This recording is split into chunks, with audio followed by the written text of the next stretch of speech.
Israel Gaza युद्ध में Hamas और हिजबुल्ला इजराइल से सीधी लड़ाई लड़ रहे हैं, लेकिन यह लड़ाई सुनने में जितनी आसान है, हकीकत में उतनी आसान है नहीं, क्योंकि इजराइल और हमास के पीछे से एक दूसरे के कट्टर दुश्मन अमेरिका और ईरान भी पर्दे के पीछे से युद्ध लड़ रहे हैं। यही वजह है कि इजराइल के लिए हमास को परास्त करना आसान नहीं है। दरअसल इजराइल के कट्टर दुश्मन हिजबुल्ला ने बीते 5 महीनों में इजराइल पर कई हमले कर हमास के लिए समर्थन दिखाया है। इजराइल ने भी अपने मजबूत एयर डिफेंस सिस्टम से हमास और ईरान समर्थित हिजबुल्ला पर कई हमले किए। हाल के दिनों में इजराइल के जवाबी हमले तेज हो गए हैं और उसकी पहुंच भी बढ़ी है, जिससे ये चिंता बढ़ गई है कि हालात नियंत्रण से बाहर हो सकते हैं और ये युद्ध मिडिल ईस्ट में भी फैल सकता है। अगर युद्ध मिडिल ईस्ट तक फैलता है तो इसकी आंच ईरान तक पहुंचना तय है। इजराइल के रक्षा मंत्री योव गैलेंट ने भी हाल ही में संकेत दिया कि इजराइल ने गाजा युद्ध विराम की स्थिति में हिजबुल्ला लड़ाकों को सीमा से हटाने के लिए हमले बढ़ाने की योजना बनाई है।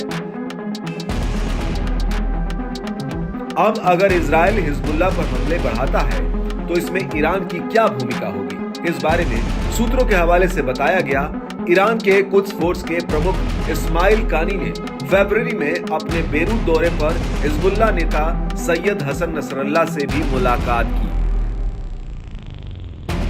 सूत्रों के मुताबिक इस मुलाकात में कानी ने चर्चा की थी कि अगर इजराइल अगली बार हिजबुल्ला को निशाना बनाएगा तो ये एक आक्रामक हमला होगा जो तेहरान के मुख्य क्षेत्रीय साझेदार को गंभीर रूप से नुकसान पहुंचा सकता है। सूत्रों की माने तो नसरल्ला और कानी के बीच लेबनान के उत्तर में पूर्ण इजरायली हमले की संभावना पर भी बातचीत हुई। ऐसे में अगर इजराइल हमला करता है तो शिया इस्लामवादी समूह यानी हिजबुल्ला को नुकसान पहुंचने के साथ ही ईरान पर भी हमले का जवाब देने का दबाव बढ़ सकता है। हालांकि बैठक में नसरल्ला ने कानी को आश्वस्त किया कि वो नहीं चाहता कि ईरान इजराइल या अमेरिका के साथ युद्ध में फंसे, इसलिए हिजबुल्ला अपने दम पर लड़ेगा। इन चर्चाओं की जानकारी रखने वाले एक ईरानी सूत्र के हवाले से बताया गया कि नसरल्ला ने कानी को बताया कि ये लड़ाई हमारी है। हालांकि अमेरिकी विदेश विभाग, इजराइल सरकार, तेहरान और हिजबुल्ला की तरफ से इस मामले में अभी तक कोई टिप्पणी नहीं आई है।